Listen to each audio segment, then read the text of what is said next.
But you know what I think is really interesting to find out, because in our little video clip here, in our little conversation we're having, I can see your studio behind you, and it's always fascinating for me. Like, what is that like? What to be a cartoonist? Like, you get up in the morning. How does that work? I know you have to do a lot of creative prep. So you're coming up with what the strip's about, the gags, the storylines, things like that. You're gonna have to do the pencils and the layouts and all that. You're gonna have to do the inking. So there's a lot of jobs. I think people probably don't realize that there's steps and a lot of jobs, and it's a production queue just like any other production job. But tell us a little bit, like, what does your typical workday look like? Well, typically well, first of all, I don't have to wear pants, so that's good. Which is convenient. Yes, it is very convenient. Now I'll come downstairs because I work at home, and so it's just actually I'll read the paper. I actually read 2 newspapers, which I know is a rarity nowadays, because I like to see the cartoons. I like to look. I like to see what it looks like in the paper. So I read the cartoons, then I'll come in my studio and spend about an hour talking to some guy on the on the computer before I can actually do anything. Yes. No, my biggest problem is not to distract myself into other things. Yeah. Deadlines. I need to have deadlines. I am not a good work ahead person. My dad actually was really good at working ahead and eventually working ahead. And I just have a hard time doing it. I get easily distracted by shiny objects or something. Right. By the dog or whatever it is.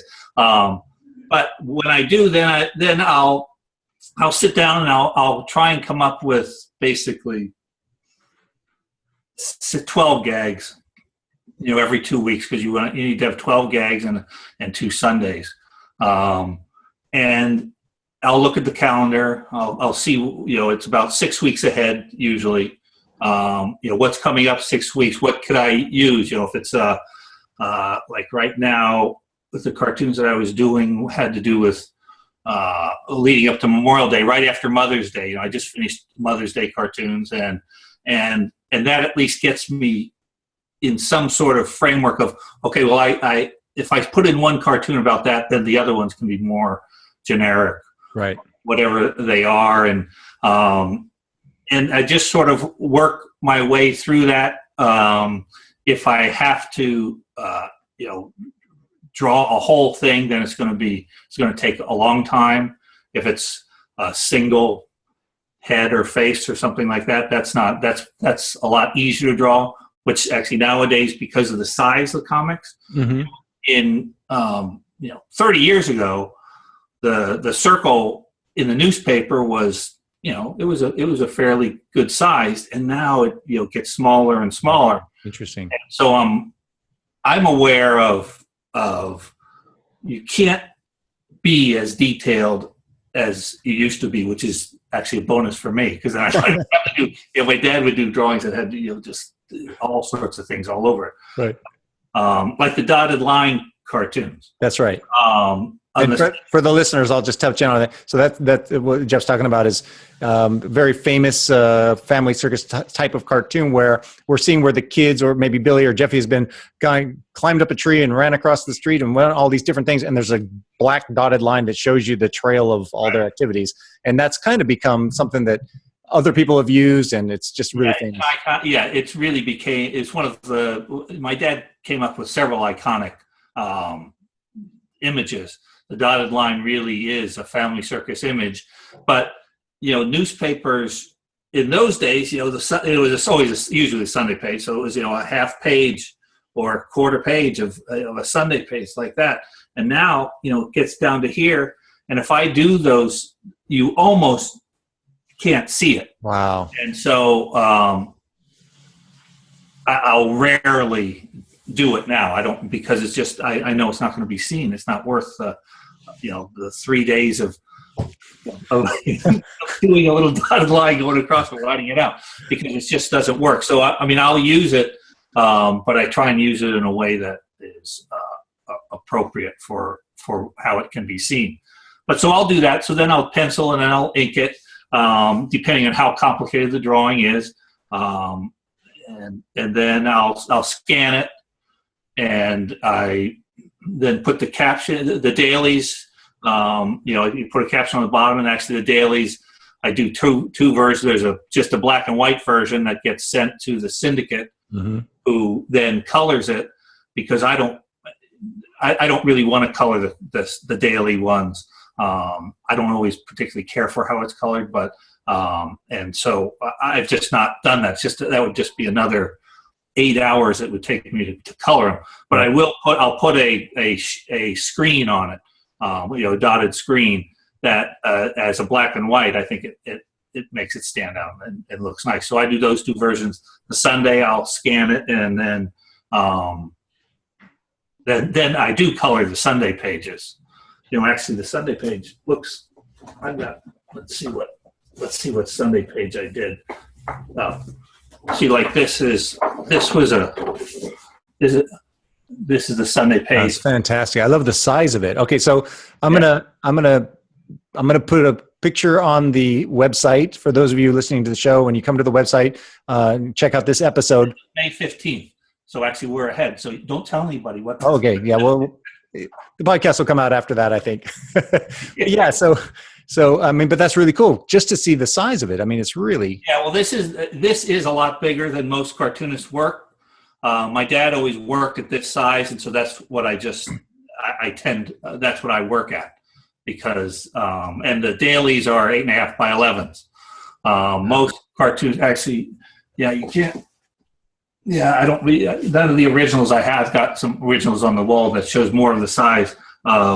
Cartoonists do, they'll do a strip that's like this size now or whatever. So this begs the question to me. So you create these drawings, and then you scan them. That's what gets sent to the syndicate, I would guess. So what happens to all of those originals? Where do they live? They live right over there. Really? Wow. Yeah, so you've got them all.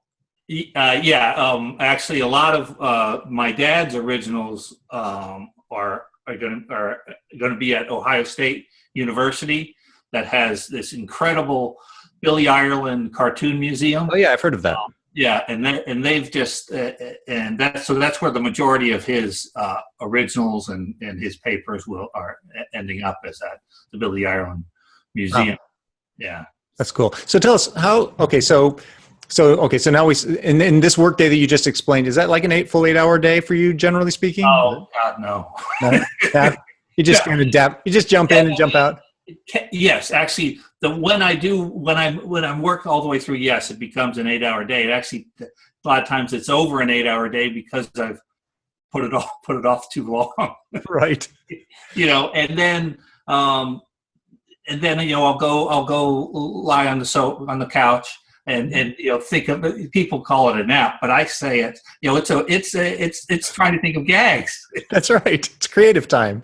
That's right. Yeah. Just happens to be in a hammock with a Mai Tai. Closed. That sound coming out of my mouth. I know it sounds like snoring, but that's really those are ideas spewing. I know that well. My wife doesn't buy into it, but I know that well. That's right. But it is so there's a big plus and a big minus to working at home. Mm-hmm. The big plus is I can always work at home. I can work at any time, and that's also the big minus. Yeah. That what I miss sometimes is the ability to leave it, because a normal job, you usually go to the office or would go wherever it is, and you, except for the housewife, who unfortunately also has to just be home all the time and right back and forth. But you go and you get and your release is okay. Well, now I didn't finish today, but then you come home and then you're in a different world, and you just you don't have to worry about that as much anymore. More so 30 years ago than now. Yeah, because of the ability to you got your phone and you got your thing that you keep getting emails and texts and things, and I think that's not necessarily a good thing. Yeah, you need to have some time that you can just be away from your work, and anybody who's just on it all the time, it can really drive you crazy. And so the fact that I'm home all the time is, I can go in the other room, watch TV, but in my mind, I'm constantly thinking, I really should be it should be in my studio right now. That's very interesting, because I have the same thing too. It's like I work from home quite a bit as well, and yeah, it's that you can't disconnect. It was interesting. Hard. I had a job before where I went into an office and I worked, and then when I was done, there was something about walking out of the office, get in your car, and go home that sort of says, "Okay, I'm done. There's no more I can do about this today," and you can really enjoy that off time. Yeah, I think that is a healthy thing. I think a lot of entrepreneurs suffer. I have a hard time just ever having off time or shutting my mind off time. Mm-hmm. Really, the best way for me to go off time is to leave the country, leave the state, and actually go someplace where then I can't really do anything. That's right. So that gives me, even then, I'll go. If I went to Hawaii or someplace like that, I can sit. But I still think, what am I going to do?